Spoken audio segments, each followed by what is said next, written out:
Hello, everyone, and happy Sunday. It's me, Elizabeth, and it's Sunday the 12th, 2020.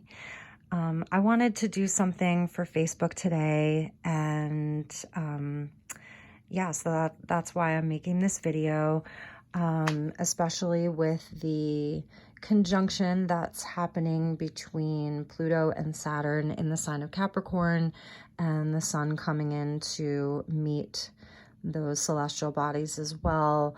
I just felt like I wanted to share this reading that I did for the collective today.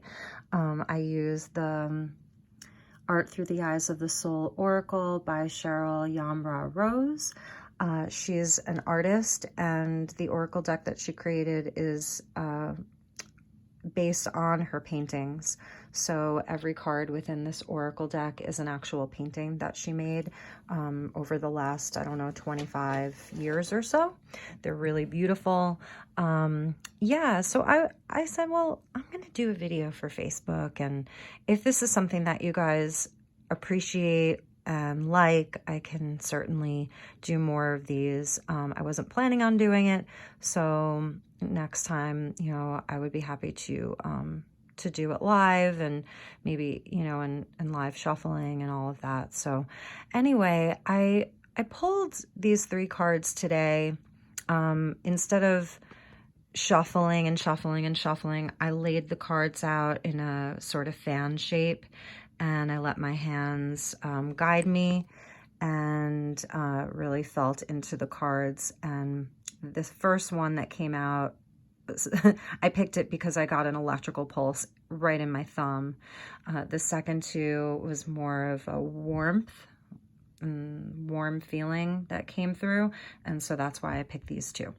So I also want to say that in this deck there are male figures in this deck, so I pulled a few to the top just to show you.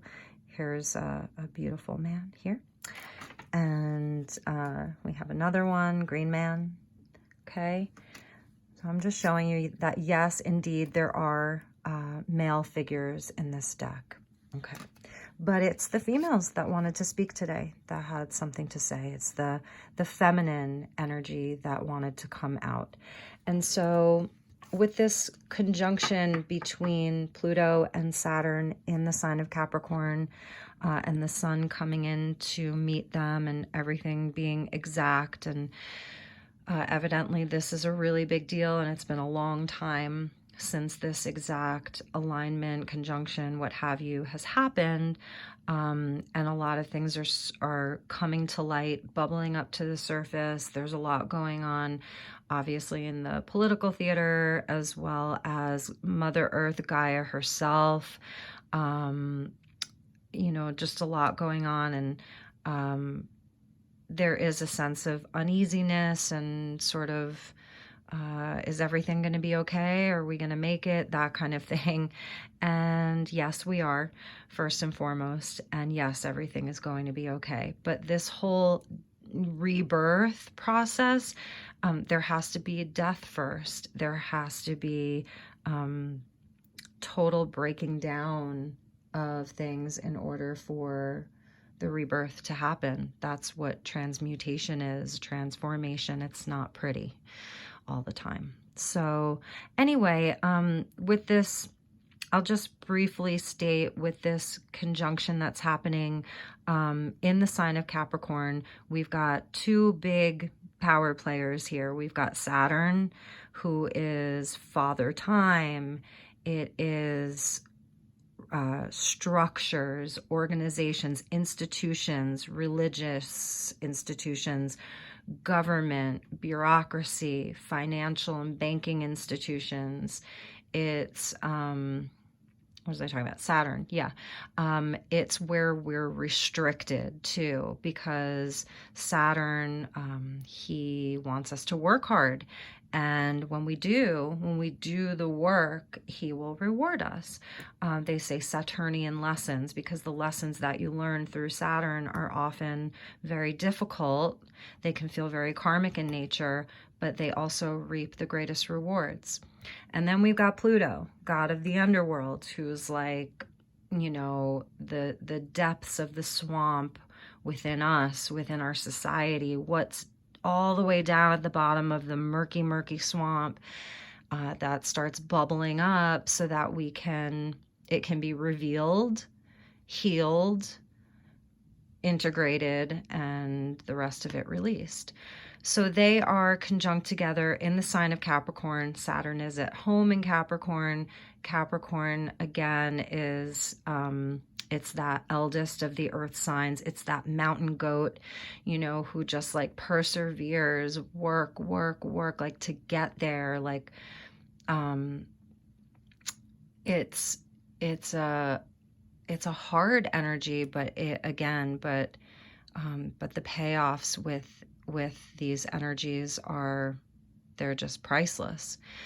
So, like I said, I'm not going to pretend to understand all of this because there are so many other factors at play. But what I do know is that they're big energies and that we have an opportunity both internally within our own personal lives, as well as collectively, as a collective, as a society, to move through these energies and come out on the other side different, shifted, transformed. So the message I have been receiving since the beginning of the year is 2 words: uncharted territory. Uncharted territory. For myself, for sure, and for the collective, that we're moving into uncharted territory, which is interesting because in this first card, we have Saint Sarah here, and she is the patron saint of sailors. And you can see the anchor and the heart around her neck. And so that's interesting, that uncharted territory. I've been hearing that a lot. And then she came out and sort of like, yeah, okay. So I want to start with the first cards, adapting to a new situation. And I really feel like this is the energy that we've been in for perhaps 2,000 years, if not more.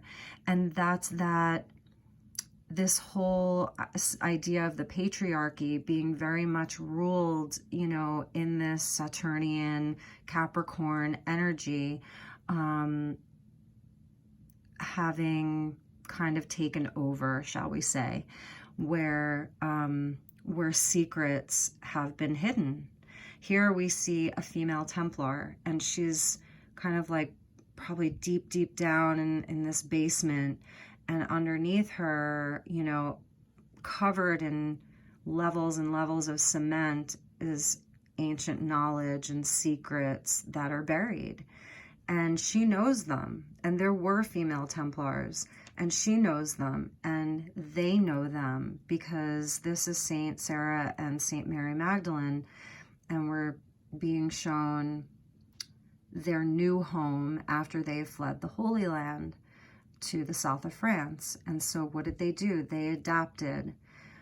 You know, what is she doing? She's like sort of sitting on all of this ancient knowledge and secrets, just waiting for the right time for it to be revealed. And that's what I think this whole conjunction is about secrets, what's been hidden coming to light. So both within society, within all of these big institutions, whether it's banking or government, popular culture, the matrix, so to speak, and what has been hidden away for thousands of years, and taking it on a more personal level, even within ourselves, sort of the opportunity to allow the things within us to come to the surface so that we can work through them, so that we can like take the masks off and allow who we really are to be revealed. And now for some of us, it's totally subconscious, because when we're talking about the sacred feminine, the divine feminine, having that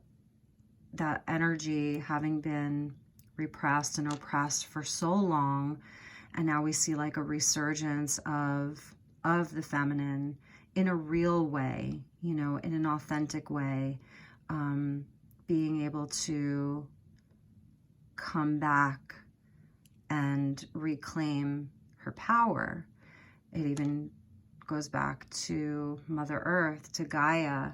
We know, you know, Gaia is going through massive changes right now with all of the fires and volcanoes erupting, things within the ocean, all of that. So it's so multi-leveled, and it'll mean different things for everyone, but the main message that I'm coming away with is allowing our own truth to be revealed. And what does that mean, even just on a personal level? Have you been suppressing who you really are, perhaps, what you really love, what your passions really are, the kind of life that you really want to live, but you're sort of fearing persecution or people won't understand you? Even for me, this is like a lot of third house activity for me, coming in and communicating messages, right? With my family, you know, with all of you, and just allowing that message to be heard. So that's even a part of it too. So then we get to the third card, look through the mist and find the mystery. And that's Iru's eyes. Now, Iru, if I'm pronouncing that correctly, forgive me if I'm not, to all of my fellow, or to all of my Gaelic, Celtic, Irish friends, she is the embodiment of even pre-Celtic people. Erin would be the modern name for her, but she was the embodiment of the goddess of Ireland, sort of the namesake of Ireland. And for me, this is about the goddess rising. And that was something that came up for me yesterday when I was working with my goddess Isis deck and the energy of Isis. That was a theme that came up for me yesterday, and obviously it's coming up again today, and that's the goddess rising up again. And for me, with the dolphin in this card, it even goes further back to Atlantis, and again, just revealing what has been hidden for so long. And so this conjunction that's happening is going to play out over the course of this entire year. So I think we are going to see a lot more secrets coming to light within our institutions. A lot of them are going to be falling apart. They already are, and that's going to keep happening.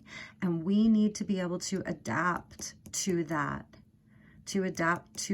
to all of these things falling apart, and not go crazy and think that the world is ending, because it's not. A new world is emerging from all of this. See how she is emerging? She's emerging out of this mountain.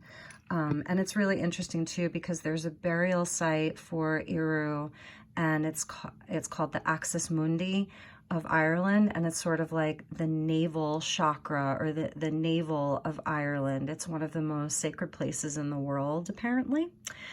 And it really does speak to creation, and that we're ushering in this energy, which is it's going to get pretty gnarly. Like it definitely can get scary. And so I think this is not just a reading for women or women's empowerment. This includes all of my brothers. I love you all. And it's about, you know, sort of embracing this goddess energy, the divine feminine that lives within all of us, and the sort of squeezing of the toxic masculinity, and even the toxic femininity as well. It's about the squeezing of it, like it's being wrung out, like a dirty sponge. It's just anything that needs to go, it's going to be wrung out. so that we can make room for the new. But just remember, you know, rebirth takes death. And so we have to be willing to let the toxicity die and adapt accordingly and stay in a place of power. Stay centered. Look at how centered they look. They just went through hell. You know, what these women saw, what they went through. And look at how aligned and centered they look. And her, she has been patient. Like this card, because it's sitting at the heart of the reading, the Rosalind Remembrance, like this is the epitome of patience. This woman has been sitting here for thousands of years with her knowledge intact. She's like the high priestess, you know. She will only say when she absolutely knows it's time to say it, to do it, to be it. And it's divinely guided. It's blessed, so to speak. So yeah, what else? Yeah, I hope you're all doing well. And like I said, if you like this format or just this video, definitely let me know, because I would love to do some more for you guys, and maybe, like, you know, just do some live readings and use tarot and whatnot. This was just kind of like a little test run for Facebook. But I love you guys, and I wish you all the best, and enjoy your Sunday. Have a beautiful week ahead, and I will see you all soon. Take care. Bye-bye.